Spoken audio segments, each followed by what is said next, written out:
as Director of Financial Aid at Austin Technical College in Minnesota, where I worked with dislocated workers after the Hormel meat packers strike.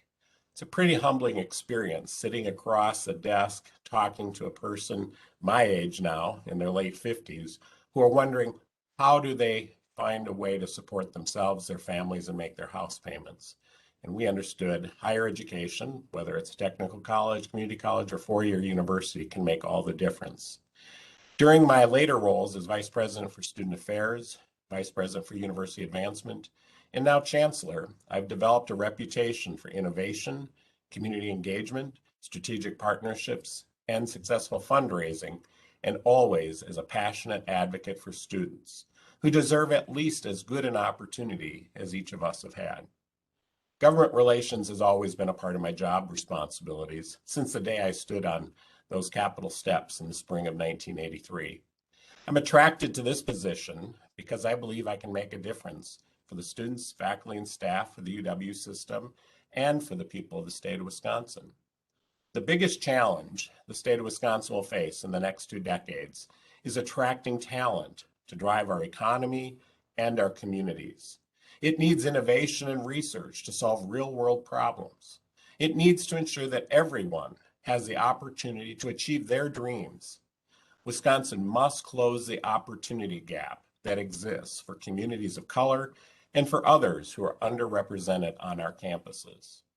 As a UW system, we need to meet students where they are and remove barriers to success so that everyone achieves their potential.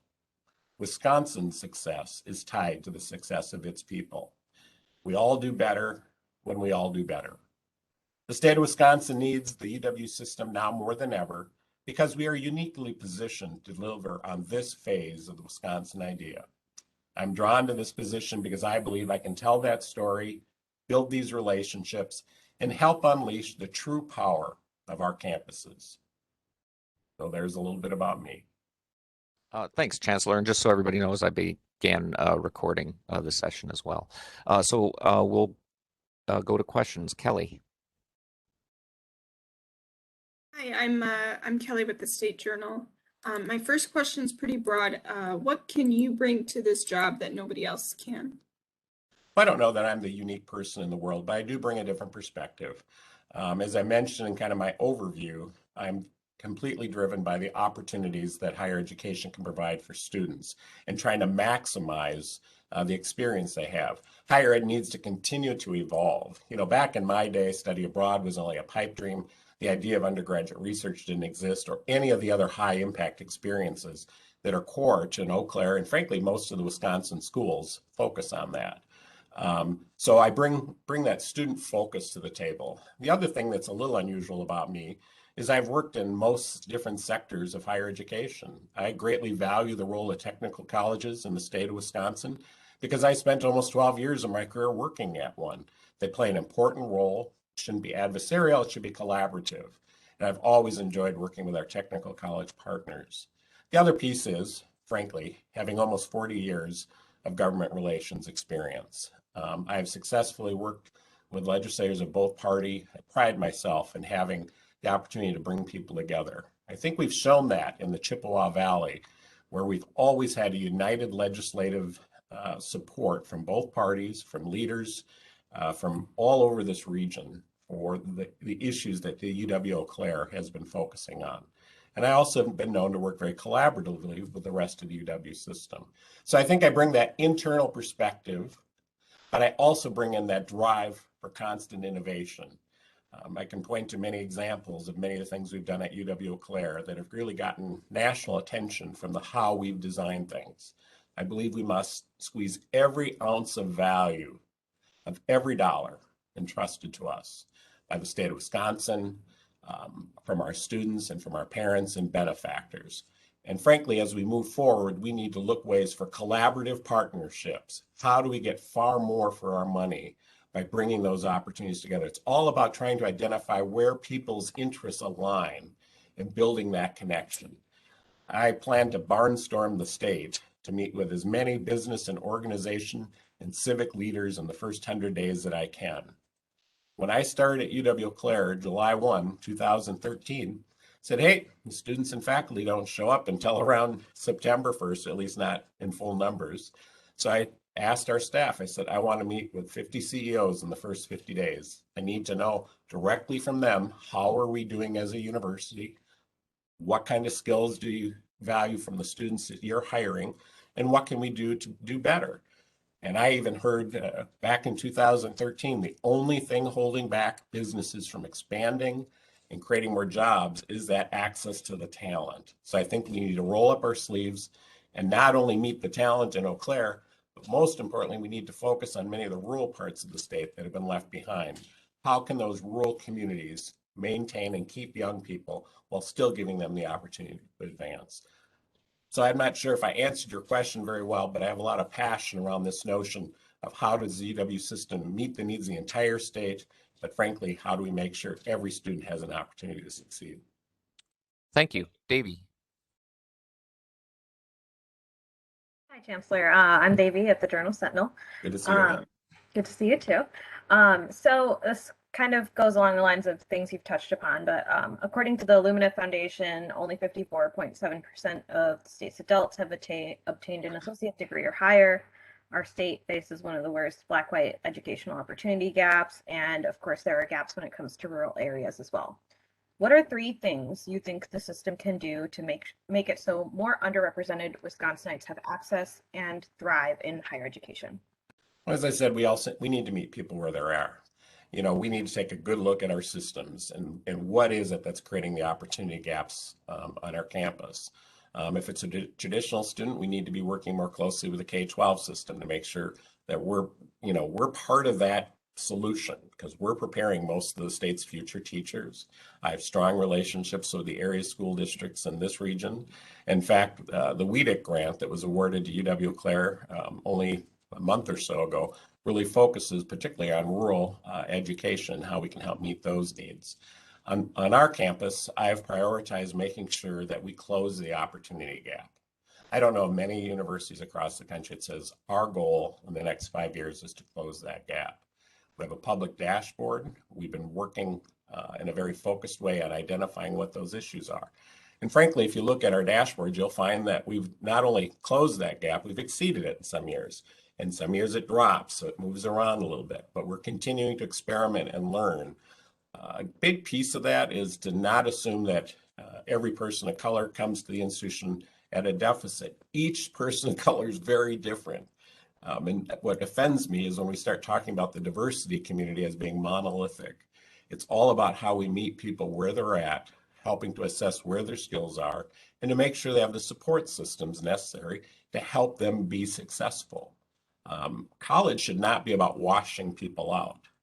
If we admit them to any of our institutions, our admissions office, and by extension, our faculty and administration have decided they can succeed at our institution. But once that student makes a commitment to us, it's important we continue to make it an investment in them, that we make that same commitment to help them be successful. I know I speak for the 12 other chancellors in the UW system, and closing that opportunity gap is among the top priorities for each and every one of them. I think we can do a better job sharing information, do greater level of experimentation, but to do that, it hits another theme of mine, which is we need to get out of their way. We need to make sure that campuses can be agile, not be tied down by either board of regent policies or state laws or other things. We need to work with the legislature to loosen these things up so we can experiment and try to figure out ways we can respond to the local needs and individual students. Thank you, Chancellor. Rich. Hey, Chancellor. Salaries for employees, faculty in particular, on average are nearly 17% lower than at peer institutions and systems across the board. Salaries for chancellors are also well below those offered at peer institutions. So what concrete steps, if any, would you take to address this given, political realities in Wisconsin? Well, resources is always the biggest challenge. It's a big challenge not only at a university, but in our everyday lives, companies, organizations, farmers. Everyone has to do that. So it's about setting priorities. Even when there aren't new resources flowing into our system. I mean, let's just keep in mind, I can speak for UW-Eau Claire. we're receiving fewer dollars from the state of Wisconsin in 2013, today in 2022 than I received when I got here in 2013. Fewer dollars, not adjusted for inflation, no fuzzy math, just fewer dollars. Also, since that time, tuition has been frozen for in-state resident students. Costs have gone up, and so we have had to reprioritize every year. Unfortunately, I'm very practiced in cutting budgets. It's not a healthy thing, and I think we've gone too far. What I need to do, if I'm system president, is make sure we're being responsive to the people of the state of Wisconsin, to make sure we're in our communities, we're working with our cities, we're working with businesses to meet their needs. And I think by doing the right things with them, I'm going to be counting on them to do the right things for us and advocating with the governor and the legislature about making new investments in the state of Wisconsin. Again, I believe the talent shortage is going to be our #1 problem. So it's really important that we do everything we can to keep the talent that we have in the state. But I think the UW system is one of the most powerful ways to actually attract young people to the state. The challenge is once they come to our schools, we want to connect them with local internships, connect them in our communities. Who knows, maybe they'll fall in love with somebody from Wisconsin, but we need to take a look at every option to try to help keep them in Wisconsin. I think that leads to the resources we need. But candidly, we've had to make decisions. We've had to increase our campus minimum wage to keep custodians and a lot of the other lower paid workers. We need to continue to make efforts to try to pay our faculty what they need to frankly be competitive. As you pointed out, we have fallen behind. And I'm grateful that many of our faculty stay because they love their communities, they love the state, they love their colleagues and students, which keeps them.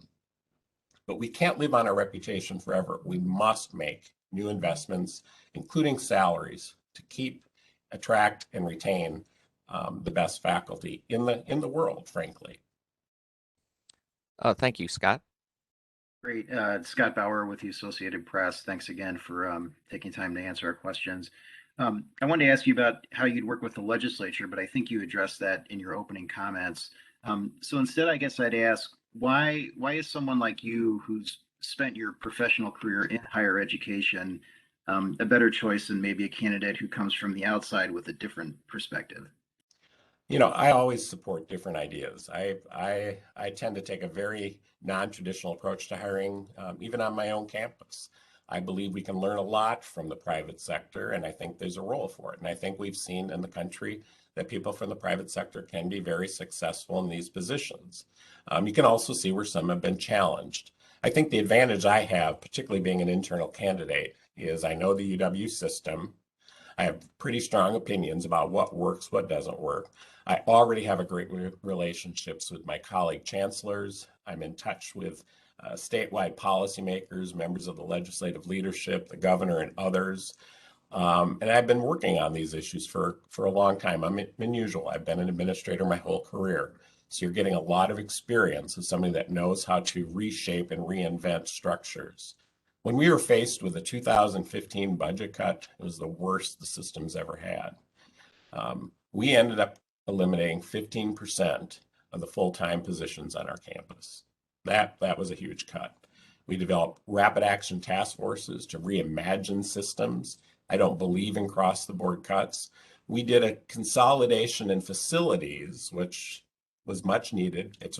We got cleaner buildings, better run buildings, with a lot fewer staff, but it was by re-engineering it. And we took those savings and were able to create an advising center.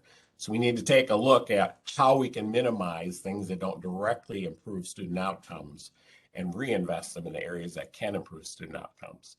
So I think to answer your question, an external candidate can be a great choice. I believe that given my experience within the UW system, I think I can hit the ground running and carry out a pretty aggressive plan to get the outcomes people want. Kelly, your second question. Yeah, my next question's about, I'm just looking for it, enrollment. The system has 13 branch campuses, many of which are struggling to enroll students. UW Platteville-Richland, for example, they had 75 students this fall. At what point should a campus close, if at all? Yeah, so that's always the question in public higher education. The two-year colleges, I think, for them to be successful, need to double down on support for their community. One of the things I would like to do, because many of them are scattered in more sparsely populated regions. UW-Eau Claire has a branch campus in Rice Lake. It's our Barron County campus. When I talk to community members in these rural areas, business leaders, so many of the young people leave town, and many of them are leaving town to come to UW-Eau Claire or other UW campuses. But the concern is maybe they don't come back. And at the same time, you have people who are place-bound in those areas that need access to high-quality education and can't necessarily pick up. Maybe they're a single parent, or maybe they've got a large family, and their work conditions don't allow them to move. Again, this is about meeting people where they're at. I'd like to take a page out of what Starbucks has done with Arizona State University, and Amazon has done, and many others, except I'd like to reshape that. How could we make that work for small businesses and small communities? I would like to come up with a system so that we can pool the resources of the system, all the curricular options on various campuses, and figure out how to provide them either online or in-person classes where they leave, convenient, frankly, with employer support. So if I'm an employer in Rice Lake and I'm having problems attracting the talent, and I need everything from starting positions to management track, one pitch that owner could make is saying, look, come work for me. I'm going to cover your tuition costs. We've got a special agreement with the state of Wisconsin and the UW system. You can get a 2-year degree, 1-year degree, or 4-year degree, and maybe it'll take you 6 to 8 years, but I'm going to cover those costs, and I'm going to make sure you have time to complete those courses. And by doing that, even if you're starting sweeping the floors, by the time you graduate, maybe you'll be in assistant management role. I think we need to get creative, because what that does is takes away what Stephen Covey called the sucker's choice. I can either stay in town and be close to my family and friends, or I can leave and have opportunity. Stephen Covey would say that's a sucker's choice. How do we bring them together and give them that opportunity to remain in Rice Lake or Barron and get an education and find a professionally fulfilling occupation and staying in that town? When you have some of the leaders of a community leave, go to college, that takes something away from the community. And I think we need to make that commitment back to rural Wisconsin. That's really at the heart of the Wisconsin idea. Davey. Okay. So from budget cuts to a national decline in the public's confidence in higher education, there are some who have characterized the system's pre-pandemic chapter as a timid one. If selected as the next UW system president, how would you combat that perception and work to remind people and the legislature of the system's value? You know, we need to do our job. And I have to tell you, Governor Thompson has just done a fantastic job in his interim. He said, I've stopped apologizing for the UW system. It is the greatest strength the state of Wisconsin has, except for the people themselves. I couldn't agree more wholeheartedly. Frankly, we need to get out of our offices. And as system president, again, I plan to barnstorm this state and meet as many corporate, city, and human service organizations, the ones that are really making our regions work. And I think we need to show that we can adjust and change. Can we offer the curriculum needed to help people? That's at the heart of our mission. I think the greatest strength of our system is the diversity of institutions. The biggest mistake most systems make is they try to homogenize their schools. That was one of my disappointments with how the Minnesota merger came together. They made their campuses look a whole lot more alike. Our strength is its diversity. And because of that, we have a whole collection of institutions that can meet almost everyone's need where they're at. And instead of it being only in their immediate region, I think the power of the system and through other partnerships can get to those people. I think if we're showing we're doing our job, we start to chip away at the cynicism. I think our campuses do a terrific job, and candidly, I really want to bring the people of the state of Wisconsin together, because we need to meet this challenge of how do we have the talent to drive our economy and our communities. You don't get there by taking pot shots at the UW system. And I'm hoping that by developing strong relationships, by bringing a coalition of community leaders, business leaders, and others together, I think we can make our case to the people of the state of Wisconsin first, and then secondly to the legislature and governor. Thank you, Chancellor. Rich. Former UW system president Ray Cross came up with a blueprint for the UW system in 2020 in light of declining enrollment and state investment, in which he said comprehensive universities cannot continue to be, quote, all things to all people. It suggested things like changing the missions of state universities and eliminating academic programs based on enrollment projections. So given the trends with enrollment and state investment in the UW system, can regional universities afford to be all things to all people anymore? We're not all things to all people. We never have been all things to all people. We have 13 different universities. We play very different roles. Up in my neck of the woods, we have UW Eau Claire, Stoughton, River Falls, all within an hour. And yet you have three of the most different institutions in the state system. We don't really compete with each other. There's very little overlap. Yeah, there's courses and some majors that we overlap on, but they're high in demand. I really appreciate President Cross. He was a good friend, and I agreed with so much of what he did, but I took a public stand against the blueprint approach. I mean, most people said that was pretty gutsy. I wrote a letter to President Cross, and I brought it to our faculty governance groups. A lot of the assumptions aren't incorrect. There are all these enrollment challenges, and we need to be agile to continue to change our academic portfolio. We have cut dozens of academic degree offerings since I've been here, and we've added dozens of degree offerings to meet the demand that students have and to meet the needs of the state of Wisconsin. The problem with the blueprint, the assumptions going into it, we can debate, but in my opinion, the problem with the blueprint, it was top down. It's interesting, I'm seeking to be UW president, and one of the main things I want to accomplish is re-empowering the campuses to make these decisions. You know, when the state of Wisconsin was providing close to 90% of the funding, it made sense that there was more central command control over the campuses.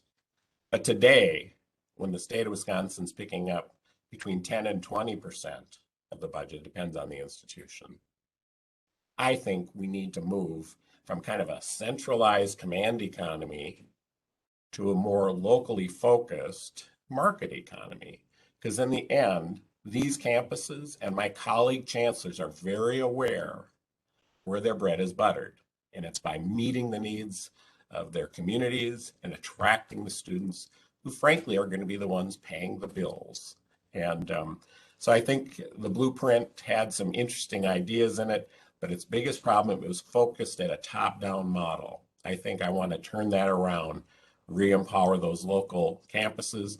Now, that doesn't mean there's not accountability, and that doesn't mean that we're not doing things together, but we need to be more agile. We need to be more innovative, and we need to try some things, because how it's going now could be going a lot better. All right, and we're back with Scott with the final question, I believe, on tuition.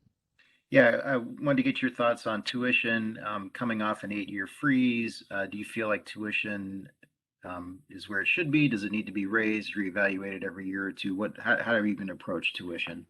Well, not that I'm counting, but we're in our 9th year. So, you know, look, as I started my comments, I believe in access, but access to high quality education. One of my mentors told me that access without quality is no bargain. Yes, access, but access to what? And we need to make sure students have a transformational educational opportunity that not only is classroom work, it's not only learning some of the soft skills of getting along and working with other people and teams, but it's those high impact experiences that really make the difference. I was very proud UW Eau Claire was named the nation's #1 school, master's level school for undergraduate research. Our faculty have been leading this initiative since the 60s. So this isn't something we just woke up and decided to do. So we need to figure out the funding issue. We need to figure out the funding solution. I support keeping student tuition affordable. But we also need to make sure we can make our campuses work. What we're doing right now, which is not getting additional state funding and not able to charge even 1 or 2% more in in-state tuition, is not sustainable. And that's probably one of the biggest conversations that I need to have with the state of Wisconsin, our legislative leaders, the governor, and our board. We need to figure that out. To be clear, I do not support massive tuition increases, however. We need to figure out and think differently to make sure we have the resources needed to provide the kind of education our students expect, and frankly, I think we need to demand from ourselves. Again, I think this generation of students is as deserving as my generation or your generations as you went to college. I think it is the wrong idea to say, well, they don't need as much, or they shouldn't be given the opportunity. Frankly, we're counting on this generation of students to revitalize our state and our communities. Thanks, Chancellor Schmidt. We appreciate your time here, and thanks to all the reporters for joining us. Thank you all for your interest, and I appreciate your questions. All right. Thanks, Chancellor. Thanks again. Bye-bye. See you.